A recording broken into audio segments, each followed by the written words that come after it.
বাসর ঘরে নয়, মনে হচ্ছে যেন জেলখানায় বসে আছি। শ্বশুর নেই, তিনি নাকি অনেক আগেই গত হয়েছেন। তাই নির্লজ্জের মতো জামাইয়ের বাড়ি বলতে হবে। নির্লজ্জ বলছি কারণ আমি কখনো আমার আম্মু দাদি নানিকে জামাইয়ের বাড়ি বলতে শুনিনি। আসলে ছোটবেলা থেকে একটা কথা শুনে বড় হয়েছি, স্বামীর নাম মুখে আনতে নেই। কে জানি এমন অদ্ভুত কথা কে বের করলো। তবে আমি তাদের মতো এমন আজব কথাবার্তা মানতে বড্ড নারাজ। অন্য সব মেয়েদের গা ভর্তি গহনা থাকে, আর আমার গা জড়িয়ে আছে কালো বোরকা, নিকাব আর মোজা। আমি মোটামুটি ধার্মিক পরিবারের মেয়ে, পর্দার আড়ালেই জীবন কেটেছে। তবে পুরোপুরি পর্দা করা শুরু হয়েছিল অনার্স পড়াকালীন। ইচ্ছে ছিল ধার্মিক কোনো পরিবারে বউ হয়ে আসব, হলেও তাই। কিন্তু শুনেছি আমার জামাই এবং তার পরিবার আমাদের চেয়েও অনেক বেশি ধার্মিক, তাই পর্দা নিয়ে কড়াকড়ি অনেক বেশি।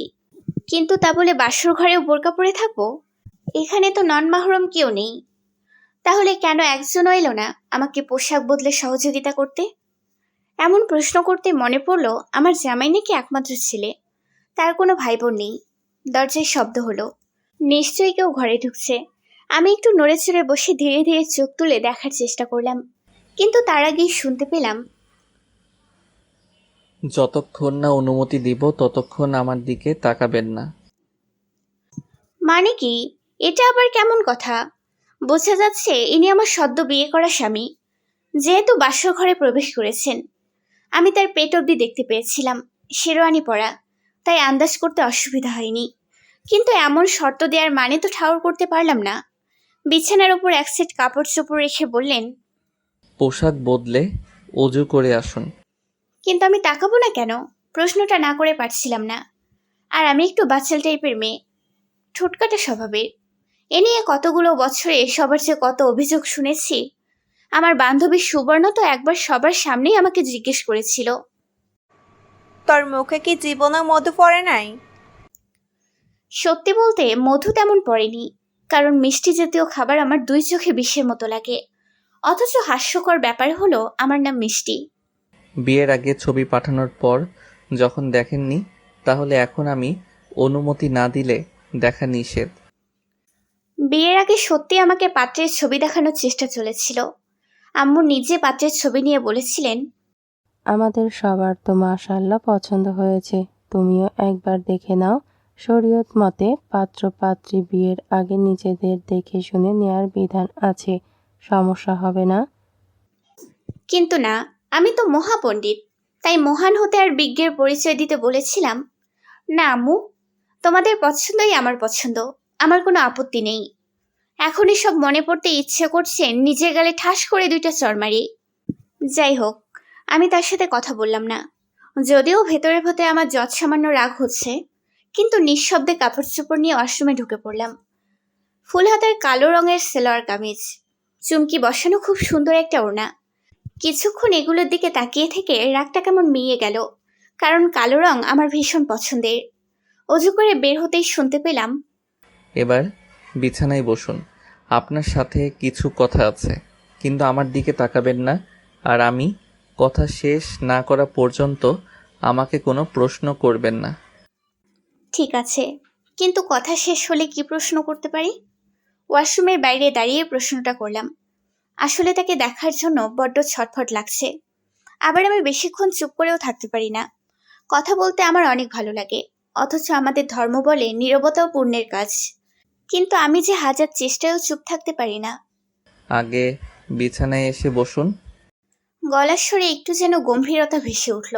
কথা বললাম না, চুপচাপ বিছানায় গিয়ে বসে পড়লাম। একটু দূরত্ব রেখে তিনিও বিছানায় বসলেন। তারপর বলতে শুরু করলেন, আমি জানি আপনি ধার্মিক মেয়ে, পর্দা করেন, তবে চাইব আল্লাহ তাআলার প্রতি আপনার আনুগত্য আরও বাড়ুক। একটু বেশি কথা বলেন যদিও, তবে সমস্যা নেই। মধুর কণ্ঠের অযথা বকবক শুনতে আমার ভালো লাগে। এটা প্রশংসা ছিল নাকি অপমান? যাই হোক, আমি চুপচাপ শুনে যাচ্ছি। শুধু ইহকালে স্ত্রী হিসেবে পেতে আমি আপনাকে বিয়ে করিনি, পরকালেও আপনাকেই চাই। কারণ গত 4 বছর ধরে আমি আপনাকে বউ হিসেবে আল্লাহ তাআলার কাছে চেয়ে এসেছি। 4 বছর? মানে 4 বছর ধরে কিভাবে? আবারও আমি প্রশ্ন না করে পারলাম না। তিনি নিষেধ করা সত্ত্বেও আমি প্রশ্ন করলাম। তবে রাগ না হয়ে তিনি বললেন, কথার মাঝে বাধা দিলে কিভাবে বলবো যে 4 বছর না 8 বছর? আপনাকে তো বলেছি আমার কথার মাঝে কথা বলবেন না। কিন্তু এত ভনিতা আমার ভালো লাগছে না। একটুখানি বিরক্ত প্রকাশ করলাম। বাসর ঘরে কি আপনার সাথে ঝগড়া করব? এখানে ঝগড়া করতে বসেছি? কাট কাট গলায় প্রশ্ন করলেন। আমি কি দমে যাওয়ার মতো মেয়ে নাকি? বাসর ঘর বলে মিনি বিড়াল হয়ে থাকতে হবে? অসম্ভব। ঝগড়া করার কথা আসবে কেন? আপনি সোজাসাপটা কথা না বলে আমার কৌতূহল বাড়াচ্ছেন। এরপর চেহারা দেখতেও মানা করছেন। আমার ধৈর্য শক্তি ভীষণ কম, আর ঘুমও পাচ্ছে। বেশ দায়সারা ভাব নিয়ে আমি কথাগুলো বললাম। আপনার মাথায় কি আগেই সমস্যা ছিল নাকি আমার সাথে বিয়ে হওয়ার জন্য সমস্যা শুরু হলো? চুপচাপ আমার কথা কি শুনবেন নাকি আপনার হাত পা আর মুখ বেঁধে এরপর কথা শোনাবো? ম্যানেজমেন্ট নিয়ে পড়তে চেয়েছিলাম, কিন্তু আপনি কি করলেন? না ইকোনমিক্স নিয়ে অনার্স করবেন? পরিহাসের সুর পেলাম তার কথায়। আমার ইকোনমিক্সে অনার্স করা নিয়ে আপনার সমস্যা কোথায়? আর আমি তো আপনাকে ম্যানেজমেন্ট নিয়ে অনার্স করতে মানা করিনি।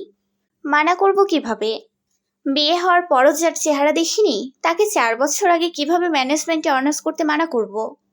আমি তার কোনো কথাই বুঝতে পারছি না। কি সব বলছে আল্লাহ সুবহানাহু ওয়া তাআলাই ভালো জানেন।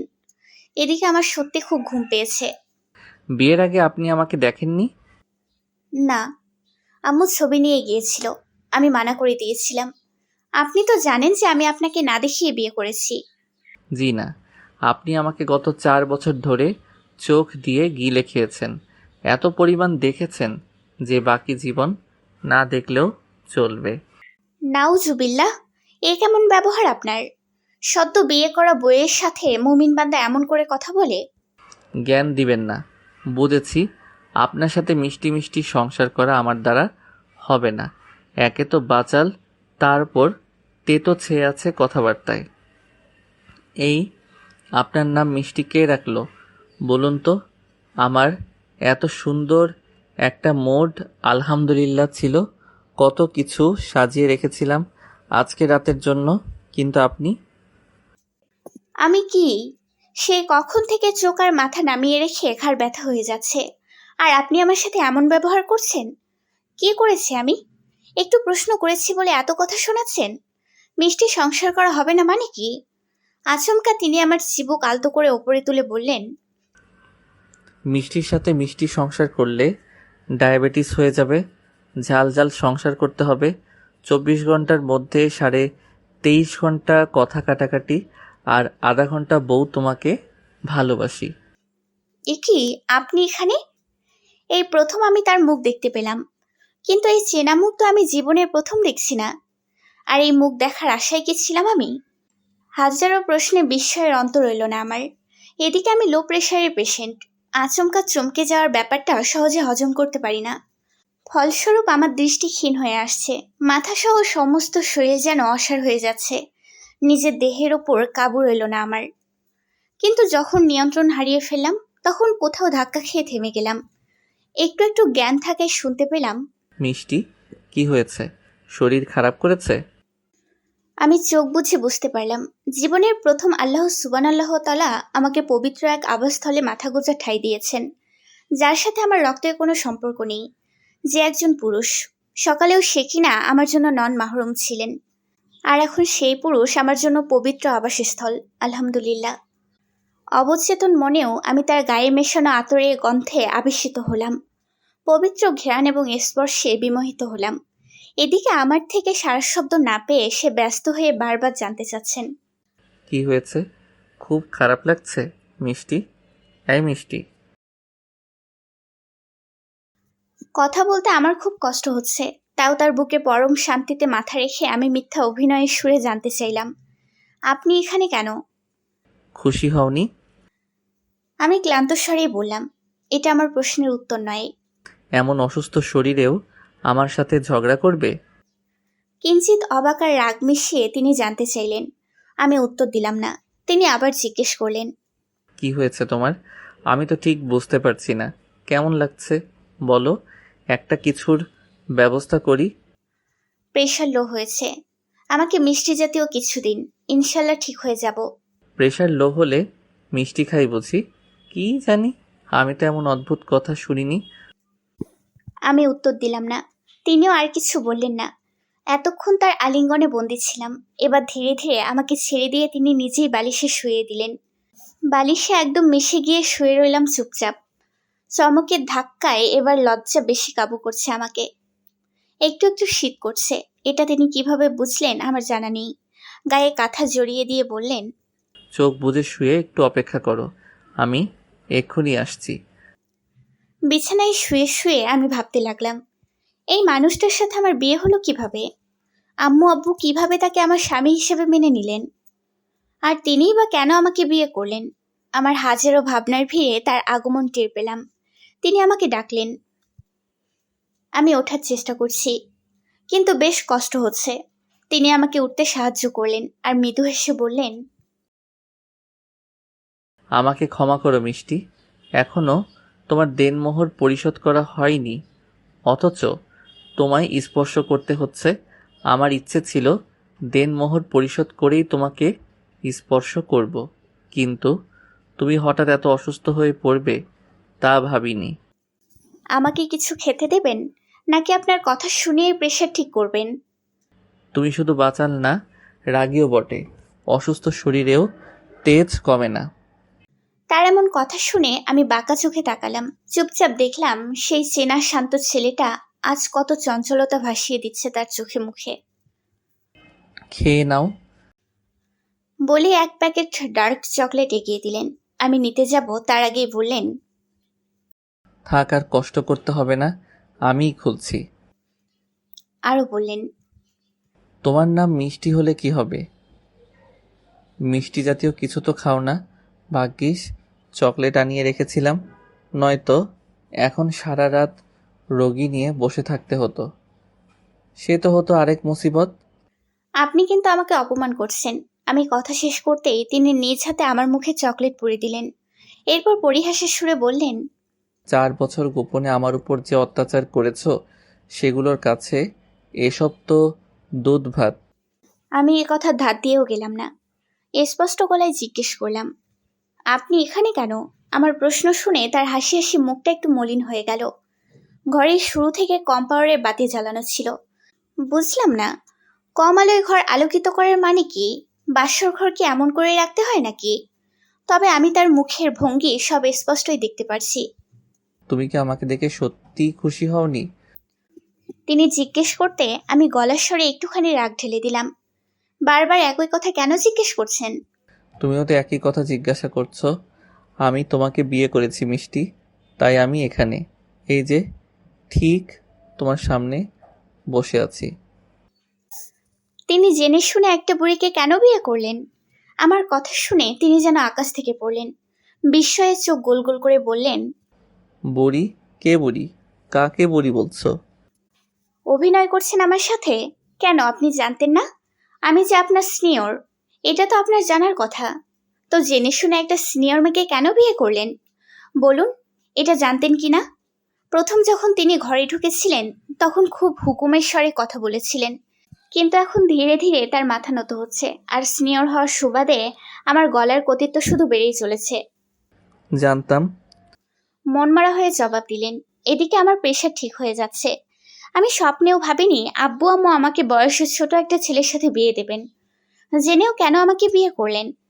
পূর্ণ দৃষ্টিতে আমার দিকে তাকিয়ে বললেন, প্রতিশোধ নিতে। প্রতিশোধ? কিসের প্রতিশোধ? সেটা সময় হলেই জানতে পারবে। তিনি ভনিতা শুরু করলেন। আমার মাথায় রাগ চেপে বসলো। আমি আন্দাজের ওপর বলে বসলাম, সময়ের অপেক্ষা আমি করতে পারবো না। আর আমি আপনার সংসারও করছি না। কাল সকালেই। আর কিছু বলার আগেই তিনি আমার মুখে একটু বেশি চকলেট পরে মুখ চেপে ধরলেন। রাগী স্বরে বললেন, অনেক সাধনার পর আল্লাহ তাআলা তোমাকে আমার জন্য হালাল করেছেন। সংসার করবে না? এই কান খুলে শুনে নাও, শুধু ইহকালে নয়, পরকালেও এই আকাশের সংসারই তোমাকে করতে হবে। সেই ব্যবস্থা আমি নিজে অর্ধেক করেছি তার করুণা আর দয়ায়। তাই এখন বাসর ঘরে বসে ঝগড়া করতে পারছো। বাকিটা করার তৌফিকও তিনি দিক, যেন মৃত্যুর পর বেহেশতে বসে ঝগড়া করতে পারি। আমি জানি তো। আর আজকে ভালো করে বুঝতেও পেরেছি তোমার সাথে সংসার করা মোটেও মিষ্টির হবে না, কিন্তু আমার এতে একটু আপত্তি নেই। দরকার পড়লে রোজ নিয়ম করে 3 বেলা কামান দামান নিয়ে যুদ্ধ করে সংসার করব। তাও যদি আর কোনোদিন বলেছ সংসার করব না, তাহলে শান্ত আকাশের অশান্ত রূপ দেখতে পারবে। আমি ধর্মকর্ম করা মানুষ, তাই বলে মারপিট করতে পারবো না, এটা ভুলেও ভেবো না। বউ পিটিয়ে কিভাবে ঠিক করতে হয় তা আমার ভালোই জানা আছে, বুঝলে? এক নাগাড়ে এতগুলো কথা বলে তিনি আমাকে ছেড়ে দিলেন। আমি মুখ ভর্তি চকলেট নিয়ে এতক্ষণ শুধু শুনেই গেছি। এখন ছাড়া পেয়েও খাওয়ার কথা মনে আসছে না, কারণ তিনি এত শক্ত করে কথা বলতে পারেন তা আমার জানা ছিল না। সত্যি বলতে সবকিছু এলোমেলো লাগছে, কেমন যেন নাটকীয়। আজকে কি সত্যি আমার বিয়ে হয়েছে? সত্যিই কি আমি এখন বাসর ঘরে আছি? খাচ্ছ না কেন? তাড়াতাড়ি খাওয়া শেষ করো, নামাজ পড়াও বাকি। ইনশাল্লাহ 2 রাকাত নফল নামাজ পড়ব একসাথে। তোমার অসুস্থতা আর ঝামেলায় তো কথাই বলা হলো না। বিরক্তিকর সুর কথাবার্তায় ভাসলেও তার চেহারায় সেই আভাস পাওয়া গেল না। স্তম্ভিত হয়েও দেখেছিলাম তাকে একবার কোনো এক ফাঁকে। এক গ্লাস পানি বিছানার পাশে থাকা ছোট্ট টেবিলের ওপর রেখে আবার বললেন, পানি পান করে নিও, আমি ফ্রেশ হয়ে আর অজু করে আসছি, একসাথে নামাজ পড়ব। আমি কোনো জবাব দিলাম না। কলের পুতুলের মতো চকলেট চিবিয়ে খেতে লাগলাম। প্রায় মিনিট 10 পর তিনি ফিরে এলেন। গায়ে সাধারণ পাঞ্জাবি পায়জামা আর হাতে ঝোলানো রয়েছে জায়নামাজ। আমার দিকে তাকিয়ে হালকা হেসে জিজ্ঞেস করলেন, শখ থেকে কি এখনো বের হতে পারোনি? কিছু না বললেও সব বুঝে নিচ্ছেন। সামান্য লজ্জা পেলাম। মুখের আদলে কোনরূপ ভঙ্গিমা না ফুটিয়ে চোখ নামিয়ে নিলাম। এতক্ষণ কত পটর পটর করেছি, কিন্তু এখন কথা বলে ইচ্ছে কেন জানি মরে গেছে। নেমে এসো, নামাজ পড়ব, রাত তো অনেক হলো। তার হুকুম মতো নেমে পড়লাম। তিনি সুন্দর করে জায়নামাজ বিছিয়ে দিলেন। জীবনে প্রথম কোনো পুরুষের পাশে দাঁড়িয়ে নামাজ পড়ব, আল্লাহ সুবহানাল্লাহু ওয়া তাআলার মেহেরবানিতে। সারা গায়ে কেমন যেন কাটা দিয়ে উঠল। আলহামদুলিল্লাহ। নামাজের শেষ অংশে যখন মোনাজাত শেষ হলো, তখন তিনি আচমকা আমার দুহাত পরম যত্নে বুকে আগলে ফুপিয়ে উঠলেন। স্তম্ভিত আমি শুরু থেকেই, কিন্তু এখন তার এই রূপ দেখে আমি যেন প্রাণহীন পাথর হয়ে গেলাম। আমার কোনো ভাব নেই। আম্মু আব্বুর একমাত্র মেয়ে আমি। আব্বুকে শুধু একবার কান্না করতে দেখেছিলাম, যখন আমার দাদা মারা গিয়েছিলেন। তাছাড়া আমি কোনোদিন কোনো পুরুষকে কাঁদতে দেখিনি। ছোটবেলা থেকে জেনে এসেছি ছেলেদের কাঁদতে নেই, কিন্তু তিনি কাঁদছেন কেন? একই মানুষের এত রূপ কেন? 4 বছর আগে এই মানুষটাকে চোখের সামনে দেখে মনে হয়েছিল কোনো এক শান্ত নদী। একটু আগের রূপে যেন সে কোনো এক বৈশাখের নাটকীয় ঝড়। আর এখন এমন ঝর্ণা ঝরছে কেন তার শীতল চোখের কোণ বেয়ে? আমি কি জানতে চাইবো তার কাছে কাঁদছে কেন সে এমন ফুপিয়ে? চুপচাপ বোকার মতো বসে যখন এসব ভাবছিলাম, তখন তিনি মাথা তুলে আমার দিকে তাকালেন। ভেজা চোখ মুখ ভর্তি দাড়ি, মাথায় টুপি পরা শ্যামলা মুখখানি, মাশাল্লাহ। আম্মু আব্বুর পর আরও একটা পবিত্রতা ছড়িয়ে থাকা মুখ দেখার সৌভাগ্য আল্লাহ সুবহানাল্লাহু ওয়া তাআলা করে দিলেন আমাকে। কিন্তু এত সৌভাগ্য তিনি আমাকেই কেন দিলেন? মনে আসে এই প্রশ্নের উত্তর আল্লাহ সুবহানাল্লাহু ওয়া তাআলার সম্মুখে বসে থাকা মানুষটার মাধ্যমে আমাকে জানিয়ে দিলেন। কান্না ভেজা কণ্ঠে তিনি আমাকে জানালেন, গত 4 বছর ধরে রোজ রাতে নামাজ পড়ে আল্লাহ তাআলার কাছে তোমাকে হালালভাবে চেয়েছি। আলহামদুলিল্লাহ, তিনি আমাকে নিরাশ করেননি, তোমাকে আমার করে দিয়েছেন, হালালভাবে দিয়েছেন। আজ থেকে তুমি এ অধমের অর্ধাঙ্গিনী। এই বলে আলতো করে আমার মাথা টেনে নিলেন। পবিত্রতা এবং আবেশ ছড়িয়ে দিলেন আমার ললাটে। আমি আবেশিত হলাম ভীষণভাবে, কিন্তু মনে মনে আল্লাহ সুবহানাল্লাহু ওয়া তাআলার কাছে জানতে চাইলাম, হালাল সম্পর্কে এত আবেশ আর অনুভূতি থাকা সত্ত্বেও কেন আমাদের মনে হারাম সম্পর্কের মোহ জন্ম নেয়? বলো, দেনমোহর হিসেবে কি চাই তোমার? আমি নিজে থেকে কিছু ভাবিনি, যদিও দেনমোহর আগে নির্ধারণ করা হয়ে গেছে, কিন্তু কি জানি কি ভেবে আমার মনে হলো তুমি হয়তো টাকা নিবে না, তাই দেনমোহরের টাকা দিয়ে ইনশাল্লাহ তুমি যা চাইবে তাই দেওয়ার চিন্তাই করে রেখেছিলাম। তিনি আমার মাথা ছেড়ে দিলেন, কিন্তু হাত দুখানা এখনো বন্দি করে রেখেছেন। যতই ঠোঁটকাটা স্বভাবের মেয়ে হই না কেন, এমন পরিস্থিতিতে চেনা একটা পুরুষকে স্বামী হিসেবে পাবার পর কি মুখে আর কোনো কথা ফোটে? কিন্তু একটু আগে অত কথা বললাম কি করে? মিষ্টি। তিনি ডাকলেন। কতক্ষণ পরে তা আমার জানা নেই, কিন্তু এবার আমার মুখ দিয়ে কথা ফুটলো। জি। আমাকে স্বামী হিসেবে পেয়ে তুমি কি সত্যি খুশি হওনি? গত 4 বছরে তোমার মন কি আমার জন্য একটুও ব্যাকুল হয়নি? একবারও কি মনে হয়নি তুমি আমাকে হালালভাবে পেতে চাও? পরপর তিনি কত প্রশ্ন করে চলেছেন, কিন্তু আমি ব্যর্থ উত্তর দিতে। আচমকা আল্লাহ সুবহানাহু ওয়া তাআলা আমার কথা বলার শক্তি যেন হরণ করেছেন। বলো মিষ্টি, চুপ করে থেকো না। তুমি কি আমাকে স্বামী হিসেবে মেনে নিতে পারছো না? তিনি ব্যাকুল হলেন, কিন্তু আমি তো কিছুই বলতে পারছি না। আসলে আমি বুঝতে পারছি না আমার মন কি চাচ্ছে, আর আগে কি চেয়েছিল। অন্য 8-10টা মেয়ের মতো স্বামী আর সংসার নিয়ে আমিও কত স্বপ্ন দেখেছিলাম, কিন্তু ঘুণাক্ষরেও ভাবিনি তার সাথে আল্লাহ সুবহানাহু ওয়া তাআলা আমার ভাগ্য নির্ধারণ করতে পারেন। তিনি যে মহান, তার চেয়ে বেশি আর কে জানবেন? তাই না জানাই স্বাভাবিক। কেন ছবি দেখলে না বিয়ের আগে? আমি তো তোমাকে কোনোরূপ ধোঁকা দেইনি। জানি এই বিয়ে করতে চেয়েছিলাম, কিন্তু তুমি আমার ছবি দেখলে না।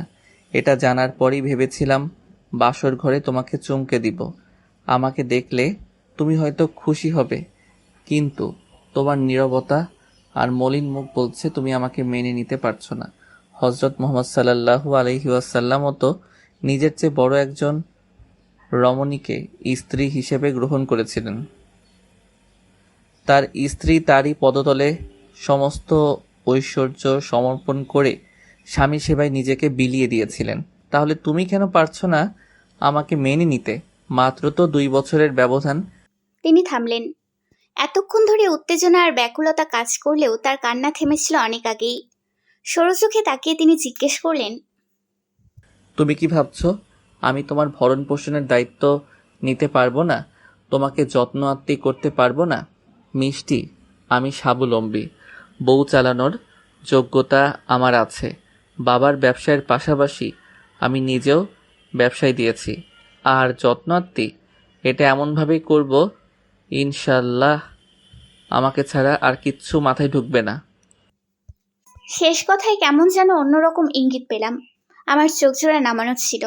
এই কথা শুনে চোখ তুলে তাকালাম, দেখলাম শান্ত নদী হিসেবে চেনা জানা পুরুষের চোখে আজ নির্লজ্জ সমুদ্র খেলা করছে। এই মানুষ যে সহজ সরল নয়, তা বুঝতে আমার একটুও বিলম্ব হলো না। বহু কষ্টে নিজেকে সংযত করলাম। আগের রূপে ফিরে গিয়ে তার সম্পর্কে জানতে চাইলাম।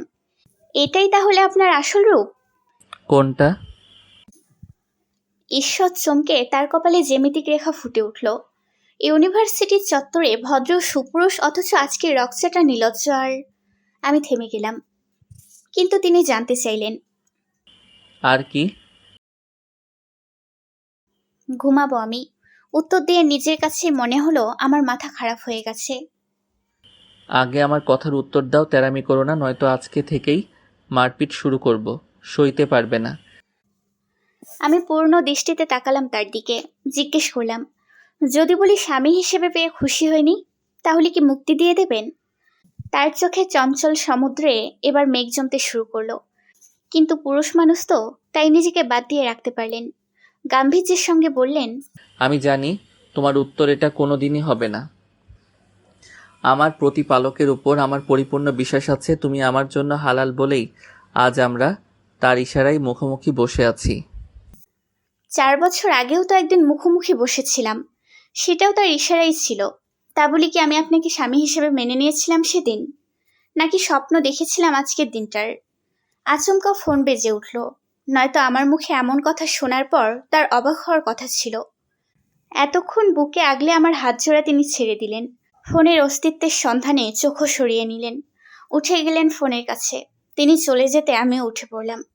বিছানার এক কোণে বসে তাচ্ছিল্যের সুরে বলে উঠলাম, এত রাতেও আপনার কল আসে, তাও আবার বিয়ের দিনে? ফোনের টোন অনেক আগেই থেমে গিয়েছিল। তিনি বন্ধ করে ফেলেছিলেন, তবে ফোনে কি যেন করছিলেন। আমার কথা শুনে একটু অন্য চোখেই তাকালেন। জিজ্ঞেস করলেন, স্বামী হিসেবে মানতে আপত্তি? তাহলে রাতে কল আসে কি আসে না তা নিয়ে সমস্যা কেন হচ্ছে? মানি কি মানি না তা নিয়ে আমি কিন্তু স্পষ্ট করে কিছু বলিনি। একটু ভাব যেন ভেসে উঠল আমার গলার স্বরে। নিজেই খানিকটা চমকে উঠলাম এমন বাক্য খরচ করে। তা কেন স্পষ্ট করবে? তোমরা মেয়েরা বরাবরই ভনিতা করতে পছন্দ করো, আবার দোষ হয় আমরা নাকি ভনিতা করি। মনে মনে একটা ছেলেকে স্বামী মেনে বসে থাকলেও এমন একটা ভাব করো যেন তাকে চেনোই না। আর এই যে শোনো, আমাকে কেউ কল করেনি, এটা আমার ঘুমানোর সময়, তাই অ্যালার্ম বেজেছে। না জেনে অহেতুক মন্তব্য করা যে আল্লাহ তাআলা পছন্দ করেন না, তা কি জানো না? একটু থতমত খেয়ে গেলাম, কিছু বললাম না, চোখ নামিয়ে নিলাম। তিনি আরো একটু সময় নিয়ে কি কি সব করলেন। এরপর বিছানায় বসে চট করে আমার দুখানা হাত টেনে নিয়ে কিছু চুড়ি পরিয়ে দিলেন। আপাতত এগুলো দিলাম, দেনমোহরের হিসাব নিকাশ পরে করতে হবে। অনেক রাত হয়েছে, ঘুমিয়ে পড়ো। কাল সকালে তোমার সাথে বৈঠক হবে ইনশাল্লাহ। আমাকে স্বামী না মেনে কই যাও সেটাই দেখব সকালে। জায়নামাজে বসে যেমন আমার মাথা টেনে নিয়েছিলেন, তেমন আবারও মাথা টেনে নিলেন পরম যত্নে। কপালে আরো একবার পবিত্র স্পর্শ এঁকে দিয়ে কাতর গলায় বললেন, আল্লাহ তাআলার করে দেওয়া এই হালাল সম্পর্কে আপত্তি করো না মিষ্টি। আমি তোমাকে আমার বুকে আগলে রাখবো, তোমার জান এবং ইজ্জতের হেফাজত করব ইনশাআল্লাহ। দুই হাত ভরে আল্লাহ তাআলার কাছে দুজনের জন্য জান্নাত কামনা করব, যেন ইহকাল এবং পরকাল দুইখানেতেই আমাদের মিলন হয়। আমার 4 বছরের চাওয়াকে অন্য পাওয়ায় রূপ দিও না মিষ্টি। সারা রাত ভেবে আমাকে এমন কথা শুনিও না যা আমার অন্তর সইতে পারবে না। ভালোবাসি বউ, ভালোবাসে বউ। আকাশ তোমাকে আকাশের মতোই ভালোবাসে। স্তম্ভিত আমি আমার মতোই বসে রইলাম। প্রতিবার তার কথায় কেমন যেন বাকরুদ্ধ হয়ে যাই। তিনি আমার থেকে উত্তরে আশা করলেন না। হয়তো বুঝতে পেরেছেন কিছু বলার মতো পরিস্থিতিতে আমি এখন আর নেই। আমাকে একা বসিয়ে নিজের মতো করে বালিশ নিয়ে শুয়ে পড়লেন। তবে আমার উদ্দেশ্যে একবার বললেন, বসে থেকো না, ঘুমিয়ে পড়ো। ফজরের নামাজ কাজা করলে কিন্তু কাল থেকেই যুদ্ধ শুরু করে দিব। আমি কোনো জবাব দিলাম না, তেমনি চুপ করে বসে রইলাম। কতক্ষণ বসে রইলাম জানি না, তবে একা একা আর বসে থাকতে ভালো লাগছে না। এদিকে ঘুমানোর ইচ্ছেটাও কেমন যেন হারিয়ে গেছে। অনিচ্ছা সত্ত্বেও আমি শুয়ে পড়লাম। জীবনের প্রথম কোনো পুরুষের পাশে একই বিছানায় মাথা রাখলাম, যার সাথে রক্তের কোনো সম্পর্ক নেই আমার। ঘরের নিভু নিভু আলোতে আমি ঘাড় ঘুরিয়ে তার মুখখানা দেখলাম। ঘুমিয়ে গেছেন। বড় শান্ত আর মায়াভরা মুখ, মাশাআল্লাহ। এই মুখটা দেখতে গিয়েই তো 4 বছর আগে হাঁটুতে খুব চোট পেয়েছিলাম। রক্ত ঝরছিল সামান্য, কিন্তু ক্ষতের চিহ্ন রয়ে গেছে স্মৃতি নাড়া দিতে। 4 বছর আগে, অক্টোবর মাস। ভুল বললাম, বলতে হবে অক্টোবর রেইন। অঝরে বৃষ্টি হচ্ছে। আমি টানা 2 বছর পড়াশোনার বিরতি দিয়েছিলাম। 1.5 মাস আগে পুনরায় পড়াশোনা শুরু করলেও আমার অসুখে ইউনিভার্সিটিতে আর যাওয়া হয়নি। আম্মু অবশ্য এর জন্য কিছুটা দায়ী। তার কথা হলো, বেঁচে থাকলে সারা জীবন পড়াশোনা করতে পারবে। আগে সুস্থ হও, এরপর ক্লাসে যাবে। হাসপাতাল আর ফার্মেসি করে করে তো আমার জানটা বের করে নিলে। আর ছুটাছুটি করতে পারবো না বাবা, এবার আমাকে রেহাই দাও। আমার জ্বর, সাধারণ জ্বর নয়। কি হয়েছিল স্পষ্ট করে কেউ আমাকে বলেনি, ফাইলপত্রও দেখতে পাইনি। তাই আমি জানি না আমার আসলে কি হয়েছিল। তবে আল্লাহ সুবহানাল্লাহু ওয়া তাআলার মেহেরবানিতে এখন সুস্থ আছি। তাই তো বৃষ্টি ভেজা পথ মারিয়ে ইউনিভার্সিটিতে যেতে পারছি, আলহামদুলিল্লাহ। ক্লাসে পৌঁছাতে গিয়ে আমার বোরখার নিচের দিকটা কিছুটা ভিজে গেছে। 6 মাস হয়নি আমি বোরকা পরা শুরু করেছি, এখনো পুরোপুরি পর্দার আড়ালে যেতে পারিনি। অল্প স্বল্প করে নিজেকে ফিরিয়ে নিচ্ছে আল্লাহ সুবহানাল্লাহু ওয়া তাআলার পথে। আসলে অসুস্থ হওয়ার পর আমার মাঝে অনেক পরিবর্তন এসেছে। এখন নিয়মিত নামাজও পড়ার চেষ্টা করি, কোরআন তিলাওয়াত করি। তবে পর্দার খামতি আছে এখনো। বোরকা পরলেও হিজাব পরে মুখে মাস্ক দিয়ে ঢেকে রাখি। এভাবে পর্দা হয়?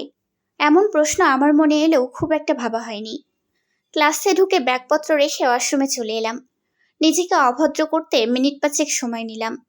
এরপর বের হতেই একটু থেমে গেলাম। পায়জামা পাঞ্জাবি আর টুপি পরা একটা ছেলে চোখ নামিয়ে খুব শান্ত মেজাজ নিয়ে হেঁটে আসছে। আমাদের ইউনিভার্সিটি জেলার মধ্যে মোটামুটি সবচেয়ে দামি শিক্ষা প্রতিষ্ঠান। এমন জায়গায় এত সাধারণ এবং ধার্মিক ছেলে দেখে একটু চমকাতেই হলো। তাকে দেখে হাঁটতে গিয়ে বারান্দায় অনিয়মে রাখা টেবিল খেয়াল করিনি। যা হওয়ার তাই হলো। এমন জোরে হাঁটুতে আঘাত লাগলো, ব্যথায় একদম কুকিয়ে উঠলাম। হাঁটুতে হাত বুলিয়ে যখন ওপরে তাকালাম, তখন অন্য ছাত্রছাত্রীদের ভিড়ে তাকে আর দেখতে পেলাম না। কি জানি কেন, তবে কয়েক সেকেন্ড তাকে একটু খোঁজাখুঁজি করলাম, পেলাম না। মাস্কের আড়ালে একটু বিষাদের হাসিতে মত্ত হয়ে ভাবলাম, ধুর, কোথাকার কে, তাকে খুঁজে আমার কি লাভ। ক্লাসে অন্যমনস্ক হয়ে ঢুকলাম। নিজের আসনে বসার পর মন কেমন যেন উসখুস করে উঠল। একটু ঘাড় ঘুরিয়ে তাকাতে গিয়ে প্রায় আটকে উঠলাম। মনে মনে বললাম, এ কি, এই ছেলে এখানে কি করছে? আমার ধাতস্থ হতে একটু সময় লাগলো। বরাবরই চমকে উঠলে নিজেকে সামলাতে একটু সময় লাগে। আমার ডান দিকের দুটো আসন পরে ছেলেটা চুপচাপ বসে ফোনে কি যেন করছে। মনে মনে একটু হেসে উঠলাম। যাকে আমি খুঁজছিলাম সারা দুনিয়ায়, সে এসে বসে আছে আমার আঙিনায়। আমাদের ক্লাস চলছে।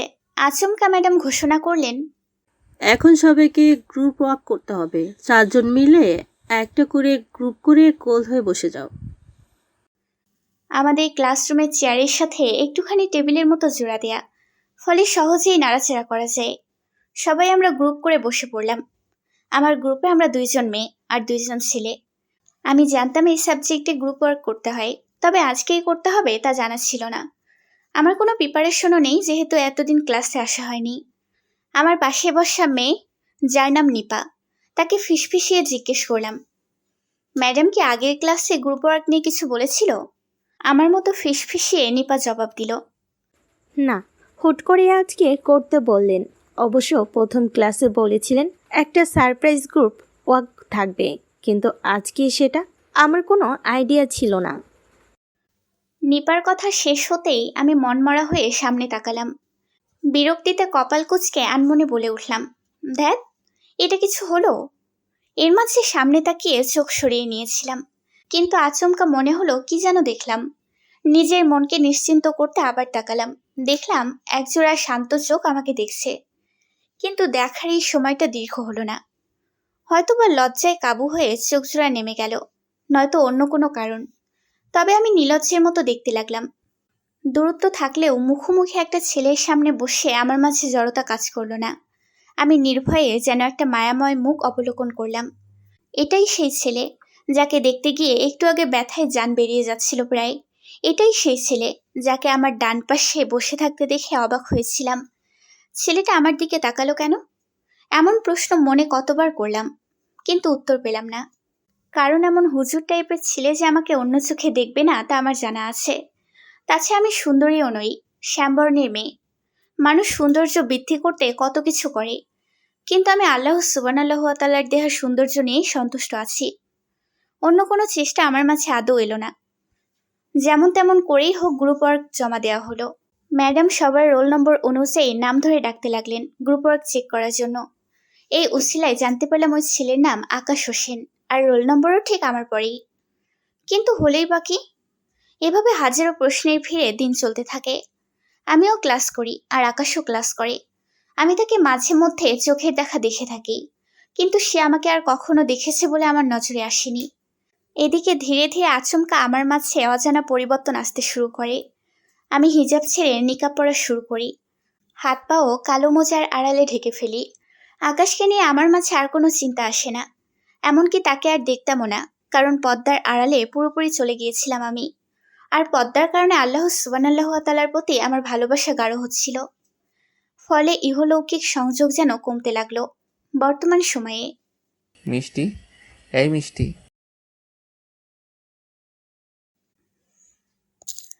কেউ আমাকে ডাকছে, কিন্তু কেন ডাকছে তা বুঝতে পারছি না। ঘুমটা এত ভালো লাগছিল, কিন্তু ডাকাডাকিতে আর ঘুমানো হচ্ছে না। আমাকে বরাবরই আম্মু ঘুম থেকে তোলে, তাই আন্দাজের ওপর আম্মুকেই প্রশ্ন করলাম, কি আম্মু? আম্মু না, কি গো বলো। আর এখন থেকে কি গো, হ্যাঁ গো, ও গো বলার অভ্যাস করো। এমন কথা শুনে আমি বিরক্তি নিয়েই চোখ খুললাম। পুরোপুরি তাকাতে গিয়ে শোয়া থেকে উঠে বসলাম। পাঞ্জাবি আর টুপি পরা একটা পুরুষকে আচমকা ঘরের মধ্যে দেখে একটু চমকাতেই হলো। ঘুম ভাঙলে আমার সবকিছু মনে পড়তে একটু সময় লাগে, যেমন এখনো সময় লাগছে এই পুরুষ আর এই অচেনা ঘরকে চিনতে। ডেকে তোলার জন্য এখন আর আম্মু নেই, শাশুড়ি মা এখন সেই দায়িত্ব আমার ঘাড়ে বর্তে দিয়েছেন। শিগগিরই ওঠো, ফ্রেশ হয়ে অজু করে এসো। আমাদের প্রথম ফজরের নামাজ সুন্নতটা একসাথে পড়ব ইনশাল্লাহ। আমাকে নিজের মস্তিষ্কে জোর করে কোনো তথ্য আনতে হলো না। এই মানুষটাই আমাকে সব মনে করিয়ে দিলেন। গতকাল আমার বিয়ে হয়েছে, আর আমি বাপের বাড়ি ছেড়ে শ্বশুর বাড়িতে আছি। এই কথা মনে পড়তেই একটু যেন মন খারাপ হওয়ার অনুভূতি আমাকে জড়িয়ে ধরতে চাইল, কিন্তু সদ্য ঘুম ভাঙা আমার খুব একটা অনুভূতির ভার বইতে পারল না। নির্জীব হয়েই রইল। বসে আছো কেন? বললাম না যেতে? আমার থেকে কোনো সাড়া না পেয়ে তিনি জানতে চাইলেন। তবে তার করা দুটো প্রশ্নের ভিড়ে শাসনের ছোঁয়াপে আচম্বিতে আমার মেজাজ একটু খিটখিটে হয়ে গেল। ধমকাচ্ছেন কেন? একটু ভালো করে বললে হয় না? ঘুম ভাঙলে আমার মাথা ঠিকমতো কাজ করে না। সব ঠিকঠাক হতেই আধা ঘন্টা লেগে যায়। আর আপনি আমাকে ধমকেই চলেছেন? বিয়ে করেছেন তো কি হয়েছে? ভুলে যাবেন না আমি আপনার সিনিয়র। এসব বলে বিছানা থেকে নেমে গেলাম। এরপর একটু উচ্চস্বরে বলে উঠলাম, সরুন সামনে থেকে। কলা গাছের মতো দাঁড়িয়ে আছেন কেন? হন হন করে ওয়াশরুমে চলে এলাম। কেউ আমার ঘুম ভাঙালে একটু বেশি রাগ হয় আমার। কি বলি আর কি না বলি তার কোনো কাণ্ডজ্ঞান থাকে না। ওয়াশরুমে না চাইতেও একটু বেশি সময় কেটে গেল। আসলে তার সাথে সাত সকালে টিপিক্যাল বউদের মতো খিটখিট করে এখন সামনে দাঁড়াতে লজ্জা হচ্ছিল। আমি সামান্য দ্বিধা নিয়ে ভারী পায়ে বের হতে দেখলাম। তিনি জায়নামাজে বসে হাতের আঙুলে তসবি পড়ছেন। আমাকে দেখে পড়া শেষ করে খুব সুন্দর করে হাসলেন। 4 বছর চোখের সামনে প্রায় প্রতিদিন এই মানুষটা থাকলেও আমি কখনো তাকে হাসতে দেখিনি। অথচ কত সুন্দর তার মায়াময় মুখের শান্ত হাসি। মাশাল্লাহ। মুখের হাসি ধরে রেখে জিজ্ঞেস করলেন, এত দেরি করলে? ফজরের নামাজের সময়টা কত গুরুত্বপূর্ণ জানো? এত দেরি করলে কি চলবে? উত্তরে কি বলবো বুঝতে পারছি না। কাজের সময় আমার মুখ যেন অনশন করতে বসে যায়। হাজার চেষ্টা করলেও নড়াচড়া করতে চায় না, শব্দ খরচ করে না। ওয়াশরুমে কি ঘুমাচ্ছিলে? প্রশ্নটা তাচ্ছিল্যের হলেও তার গলায় কোনো তাচ্ছিল্যের ছায়া মাত্র টের পেলাম না। আর মুখে, সারা মুখ জুড়ে তো পবিত্র দ্যুতি ছড়াচ্ছে। আমি অপরাধী স্বরে বললাম, ঘুম ভেঙে আপনার সাথে রাগারাগি করলাম, তাই। আমাকে কথা শেষ করতে দিলেন না। তার আগে হাত ধরে টেনে জায়নামাজে দাঁড় করিয়ে বললেন, আমি কিছু মনে করিনি গো। স্বামীর সাথে যদি টুকটাক রাগারাগি না করো তবে কি বউ বউ লাগবে? তাছাড়া বিয়ে করেছি বলে আমার তো ভুলে গেলে চলবে না, তুমি আমার সিনিয়র। আমি অবাক হলাম আর আনমনে ভীষণ লজ্জায় পতিত হলাম। আমার কথা তিনি আমাকে ফিরিয়ে দিলেন। লজ্জায় আড়ষ্ট হয়েও আমি সাহস করে তাকালাম তার দিকে। দেখলাম গত রাতের দুষ্ট সমুদ্র আবার তার চোখের কোণে খেলা করছে। চেনা এই পুরুষের চোখে দুষ্ট সমুদ্রে খেলা করা আমাকে প্রতিবার বিস্মিত করে তোলে। ফজরের সুন্নত নামাজ শেষ হলো, আর গতকালের মতোই নামাজ শেষ হতে তিনি আমার মাথা টেনে নিলেন। পবিত্র ভালোবাসা আমার ঈশ্বরতপ্ত ললাটে এঁকে দিয়ে বললেন, আল্লাহ তাআলা আমাদের হালাল জীবনযাপন কবুল করে নিক। আমার ইচ্ছে ছিল না, কিন্তু অনিচ্ছা সত্ত্বেও আমি আপন মনে প্রায় সাথে সাথে বলে উঠলাম, আমিন। ফজরের বাকি নামাজটুকু আমি একা একা পড়লাম, আর তিনি মসজিদে চলে গেলেন। নামাজ শেষ হবার পরও আমি জায়নামাজে ঝিম মেরে বসে রইলাম। মিনিট 5 পর মৃদু শব্দে দরজা খুলে গেল। আমি চোখ তুলে তাকাতে শুনতে পেলাম, এখনো জায়নামাজে বসে আছো?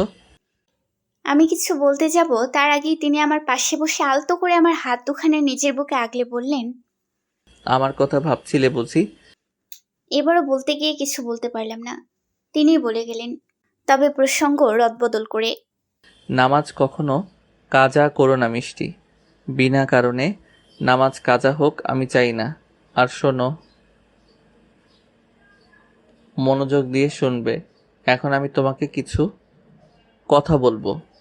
আমি মনোযোগ দিয়ে শুনতে লাগলাম। তিনি বললেন, পৃথিবীতে একমাত্র মা ছাড়া এতদিন কেউ ছিল না, তবে এখন আর একজন হয়েছে, সেটা হলে তুমি। শরীয়তে স্বামীকে তুষ্ট করা নিয়ে অনেক নির্দেশ আছে, তা তো তুমি জানো। আমাকে সন্তুষ্ট করতে তোমাকে 24 ঘন্টায় ব্যয় করতে হবে না বউ। আমি চাইবো আমার চেয়ে বেশি যেন তুমি আল্লাহ তাআলাকে মনে করো, তার সন্তুষ্টি অর্জন করো। এছাড়া স্বামী হিসেবে আমাকে রেঁধে বেড়ে খাওয়ানো, ঘরের টুকটাক কাজ, আমার মায়ের খেয়াল রাখা, আর নিয়ম করে 23.5 ঘন্টা ঝগড়া করা, এতেই হবে। এই মানুষটার মুখে হুটহাট বউ ডাক শুনলে বুকের মধ্যে কেমন যেন করে ওঠে। আল্লাহ সুবহানাল্লাহু ওয়া তাআলা এই মানুষটার সবকিছুতে এত স্নিগ্ধতা ছড়িয়ে দিয়েছেন, তাই তো বিমোহিত না হয়ে উপায় নেই। গোপনে বিমোহিত হয়ে আমি তার কথা শুনে গেলাম। তিনিও বলে গেলেন, তবে বাকি আধা ঘন্টা কিন্তু আমি আমার বউকে একদম বউয়ের মতো দেখতে চাই, একদম মিষ্টি একটা বউ, যার মুখ জুড়ে আল্লাহ তাআলা পবিত্রতা ছড়িয়ে দিবেন। আমি মুগ্ধ হব আর তার শুকরিয়া আদায় করব। একটু থেমে তিনি আমাকে ডাকলেন। মিষ্টি। একদম অন্যরকম স্বরে ডাকলেন। আমি ঈষৎ চমকে উঠে তাকালাম, জবাব দিলাম না। তিনি জিজ্ঞেস করলেন, শুধু চুপ করেই থাকবে, কিছু বলবে না? চোখ নামিয়ে আমি নাবোধক মাথা নেড়ে বুঝলাম আমার কিছু বলার নেই। তিনি হালকা শব্দে হেসে উঠে বললেন, কিচ্ছু বলার নেই, কিন্তু সারা রাত তো অনেক কিছু ভাবলে, তুমি স্বীকার না করলেও সেই কথা আমি জানি। এখন সেই ভাবনা থেকেই বলো না গো। তোমার সাথে আজ সারাদিন কথা বলবো আর শুনবো বলেই তো নামাজ ছাড়া বাড়ি থেকে এক পাও নড়বো না।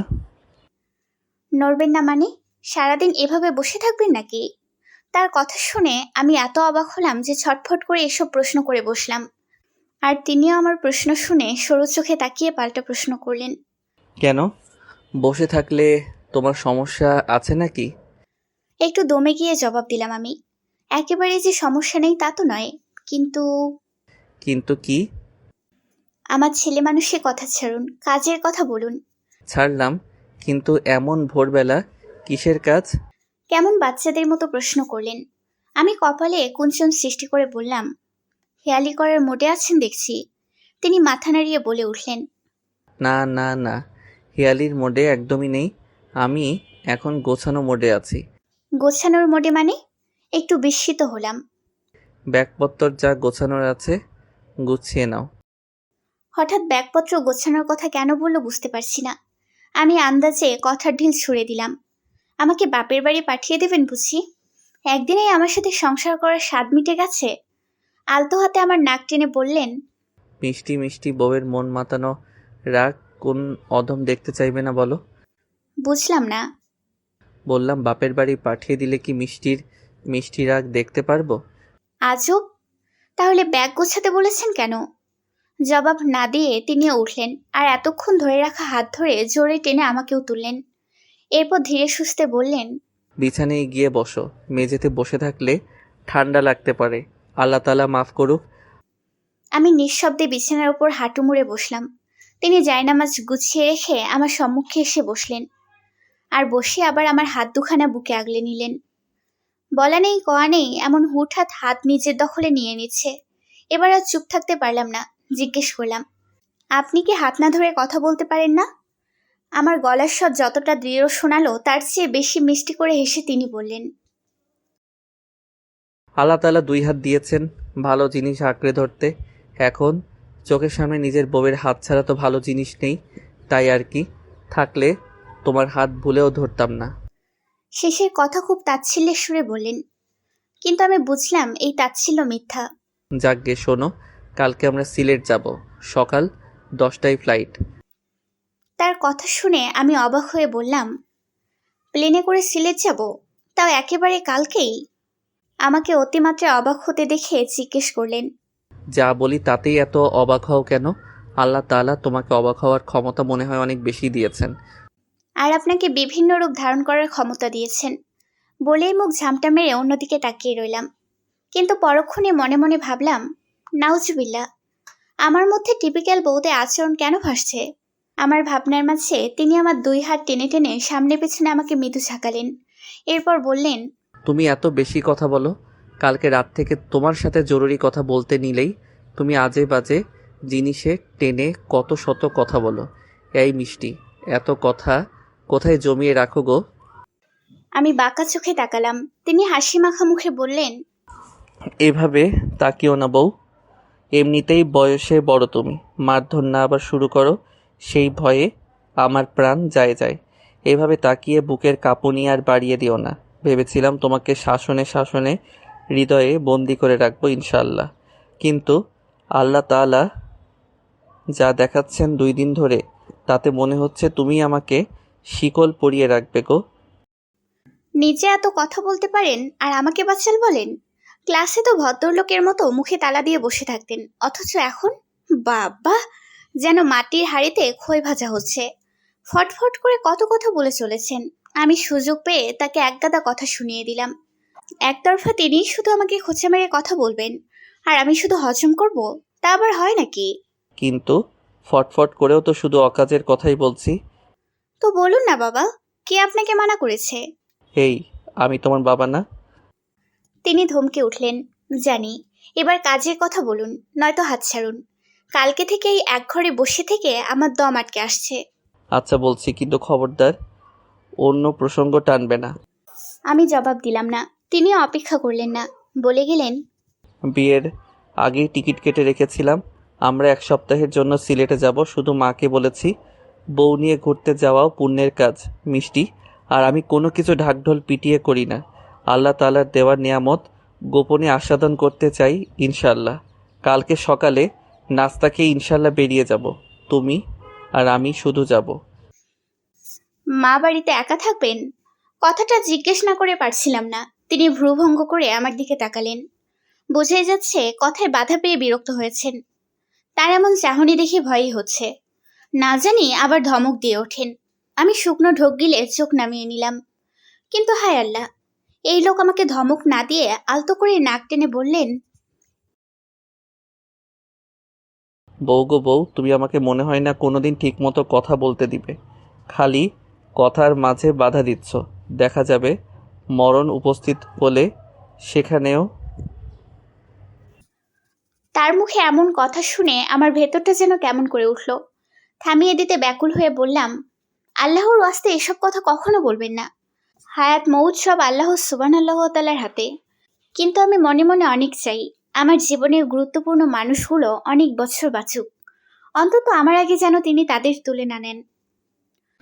এই মিষ্টি, মন খারাপ করলে বউয়ের সাথে মজা করা যায় গো। মন খারাপ করো না। মৃত্যু জারি আগে হোক, মহান আল্লাহ তাআলা সেভাবে সাজিয়ে রেখেছেন। তবে আমি তার দরবারে রোজ ফরিয়াদ করছি যেন জান্নাতে সংসার করতে না হলেও অন্তত ঝগড়া করার জন্য যেন তিনি আমাদের একসাথে রাখেন। কিন্তু 1 মিনিট। মনে হয় হঠাৎ করে তার কিছু মনে পড়ল। কি যেন ভেবে তিনি বললেন, তোমার জীবনের গুরুত্বপূর্ণ মানুষ, কিন্তু তুমি তো আমাকে স্বামী হিসেবে স্বীকার করছো না। তাহলে গুরুত্বপূর্ণ কিভাবে হলাম? থতমত খেলাম তার এমন কথা শুনে। আমার চোখের দৃষ্টি চঞ্চল হলো, কিন্তু তাও আমি তাকালাম তার দিকে।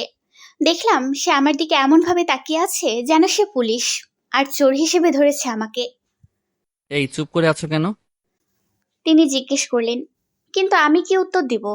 নিজেকে একটু শান্ত করলাম। এরপর বেশ ভাব নিয়ে বললাম, আপনি কিন্তু অন্য প্রসঙ্গে চলে যাচ্ছেন। তিনি মৃদু হেসে উঠলেন, জানতে চাইলেন আদুরে গলায়। তাই নাকি বউ? আমার উত্তরের অপেক্ষা করলেন না, তিনি বলে গেলেন, আচ্ছা শোনো, মাকে যাওয়ার কথা বলেছিলাম কিন্তু তিনি রাজি হন। আমাদের নতুন বিয়ে, বুঝতেই পারছো, তিনি যাবেন না। মায়ের সাথে আমার দুঃসম্পর্কের এক বোন থাকবে। সব ব্যবস্থা আল্লাহ তাআলার মেহেরবানিতে হয়ে গেছে। তো ফাইনাল কথা হলো আমি আর তুমি শুধু যাচ্ছি, বুঝলে? জি। বোঝনি? এমন সহজ বাংলায় বললে কে না বুঝবে? একটু অবাক হলাম, কারণ আমি সবকিছু বোঝার পরও তিনি এই কথা কেন বলছেন। সহজ কথার ভিড়েও অনেক কিন্তু লুকিয়ে থাকে গো বউ। তোমার মোটা মাথায় ঢুকবে না। এমন কথা শুনে একটু রাগ হলো আমার। বললাম, আপনি কিন্তু আমাকে অপমান করছেন। তা একটু একটু তোমার পাওনা আছেই। সে যাকগে, সকাল 10টায় ফ্লাইট, নভো এয়ারে সিট বুক করা আছে।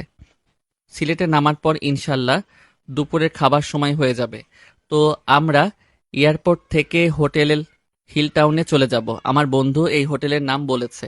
এখানে রুম বুক করে এরপর বিশ্রাম নিয়ে ইনশাল্লাহ দুপুরের খাবার খেতে যাব। কেমন হবে? নিরুত্তাপ গলায় জবাব দিলাম, জানি না।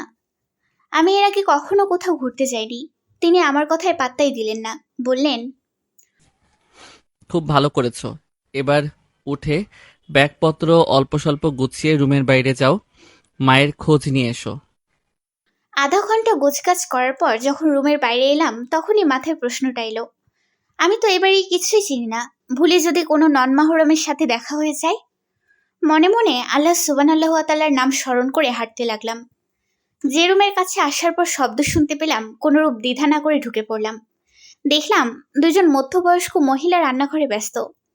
আমাকে একজন বলে উঠলেন, এ কি বৌমা, এত সকালে তুমি রান্নাঘরে কেন? ইনি আমার শাশুড়ি। আমাকে কিন্তু বলার সুযোগ দিলেন না, নিজেই বলে গেলেন। না না, তোমাদের বেড়ানো শেষ না হওয়া পর্যন্ত রান্নাঘরে আমি তোমাকে ঢুকতে দিচ্ছি না। বেড়ানো শেষ করে এসে দায়িত্ব নেবে, তখন কিন্তু মা আমি বিশ্রাম নেব ইনশাআল্লাহ। বয়স তো কম হলো না, এবার আল্লাহ তাআলাকে নিয়ে ব্যস্ত থাকতে চাই। চুলায় মুগের ডাল রান্না হচ্ছে, সেখানে মনোযোগ দিয়ে তিনি আবার বললেন, তুমি আর শাপলা সংসার সামলাবে, আমি আর এসবের মধ্যে নেই মা। শাশুড়ি মায়ের সাথে যে মহিলা কাজ করছেন বুঝলাম তার নাম শাপলা। আন্দাজ করা উচিত নয়, তবে তিনি হয়তো এই বাড়িতেই থাকেন। আমার ঠিক জানা নেই। আমি চুপচাপ দাঁড়িয়ে রইলাম। মামার কাছে এসে মাথায় হাত বুলিয়ে সতর্ক গলায় জিজ্ঞেস করলেন, আকাশ পাঠিয়ে দিল তাই না? আসলে মা আমাকে বলতে দিলেন না। ওই ছেলেকে আগেই বলে রেখেছিলাম তোমাকে যেন সাত সকালে তুলে রান্নাঘরে না পাঠায়, কিন্তু আমার কথা শুনলো না। একদম বাপের মতো ঘাড়তেরা টাইপ। এবার একটু ঠিক করে নাও মা, নয়তো ওই ছেলে তোমার জীবন আমার মতে 12টা বাজিয়ে ছাড়বে। মায়ের কথা শুনে লজ্জায় পেলাম। ভাবিনি তিনি এসব কথা বলবেন। ছোটবেলা থেকে শুনে এসেছি শাশুড়িরা দজ্জাল টাইপ হয়, বউদের অনেক অত্যাচার করে। সত্যি বলতে নিজের শাশুড়ি নিয়ে আমি অনেক শঙ্কিত ছিলাম, কিন্তু এখন নিজের সামনে মানুষটাকে দেখে মনে হচ্ছে সব শাশুড়ি খারাপ হয় না। আল্লাহ সুবহানাল্লাহু ওয়া তাআলার ওপর আমার পরিপূর্ণ আস্থা ছিল বলেই আজ এত প্রশস্ত চিন্তা করার মতো একজন শাশুড়ি পেলাম। আলহামদুলিল্লাহ। আমাকে ছেড়ে দিয়ে মা বলে উঠলেন, এসেছো যখন তোমাদের খাবারগুলো নিয়ে যাও। প্রথম কয়েকটা দিন আগে নিজেদের মর্জি বোঝার চেষ্টা করো, আমাকে সময় না দিলেও চলবে মা। কিন্তু মা, এবারও কথা বলার সুযোগ পূরণ হলো না। পাশ থেকে শাপলা নামক বয়স্ক মহিলা বেশ গর্ব করে বলে উঠলেন, আল্লাহ তোমার কপালে এখান শাশুড়ি লেখা দিছেন গো বউ। এমন শাশুড়ি কপাল না থাকলে পাওয়া যায় না। সংসারও যায় ঝামেলা নাই, না আছে ননদ আর না আছে দেওর, শ্বশুর পর্যন্ত নাই, এক্কেবারে গা হাত পা ছাড়া। চুপ কর তো শাপলা, খালি বকর বকর, তাড়াতাড়ি শেষ কর। আজ কিন্তু দুপুরের রান্না দেরি করা যাবে না। তোর ভাইপো বাড়িতেই, জোহরের নামাজের পরে যদি খাবার না দেওয়া যায় তাহলে গম গম করবে বাড়ি। মায়ের মুখে ভাইপো শুনে বুঝতে পারলাম শাপলা সম্পর্কে আমার ফুফু হন, কিন্তু কেমন ফুফু তা ঠাউর করতে পারলাম না। খাবার সাজিয়ে আমার সম্মুখে দাঁড়িয়ে মা বললেন, নাও মা, অনেক বছর পর মুগ ডাল রান্না করলাম, কেমন হয়েছে বলবে কিন্তু। তুমি তো মুগ ডাল খুব পছন্দ করো। আমি অবাক হলাম। এ কথা আপনি জানলেন কেমন করে? এই মেয়ে, খবরদার আপনি আপনি করবে না। আর আমিও এসব তুমি টুমি বলতে পারবো না। আকাশকে যেমন তুই বলি, তোকেও তাই বলবো। শোন মা, আমার কোনো মেয়ে নেই, তোর নিজের মায়ের স্থান নিতে পারবো না তা জানি, কিন্তু তোকে আমার নিজের মেয়ের স্থানে রাখতে চাই। ভুলেও আমাকে আপনি করে বলবি না। এসব কথা শুনলে একটা পাথরের মনে আল্লাহ সুবহানাল্লাহু ওয়া তাআলা গলিয়ে দিবেন।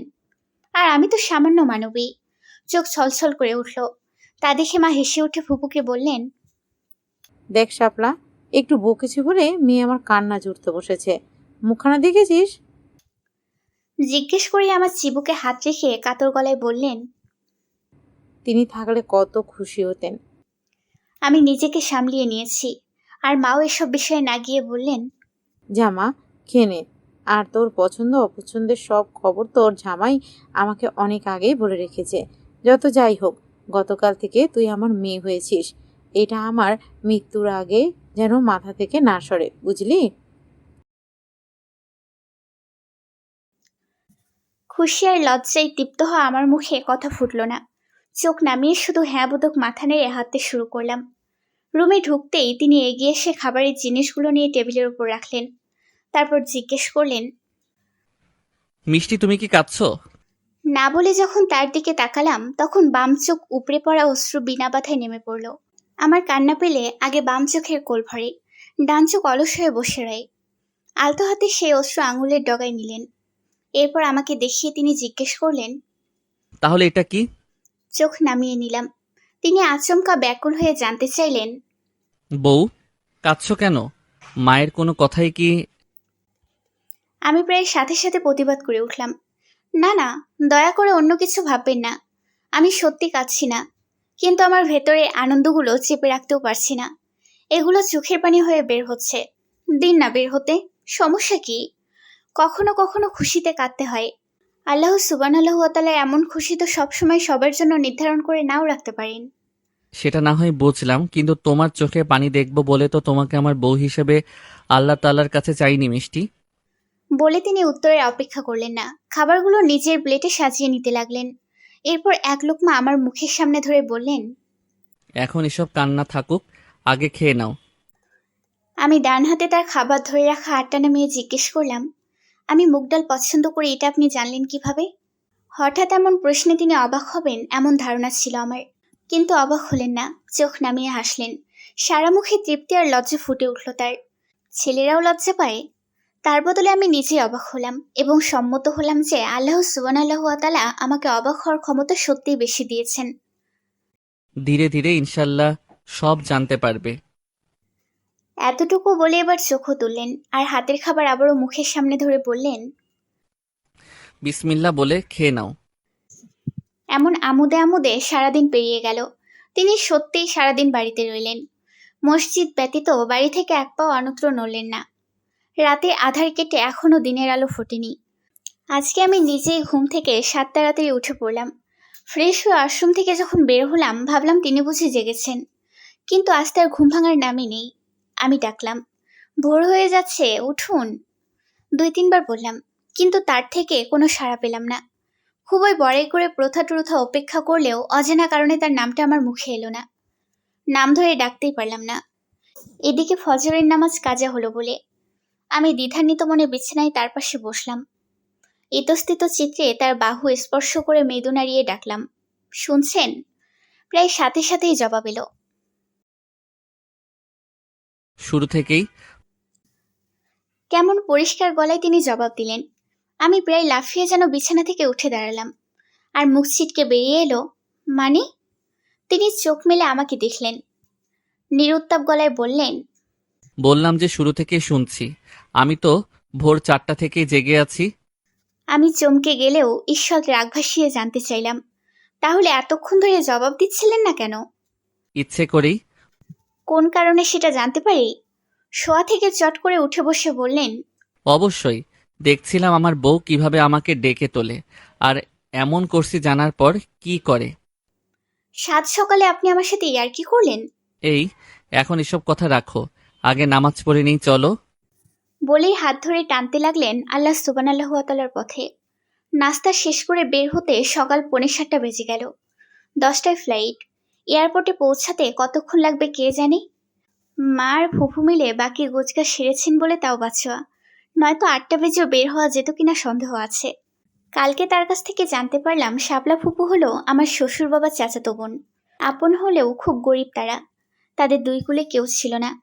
তাই আমার দাদির শাশুড়ি এই বাড়িতে শাপলা ফুপুকে অনেক ছোটবেলায় এনে রেখেছিলেন।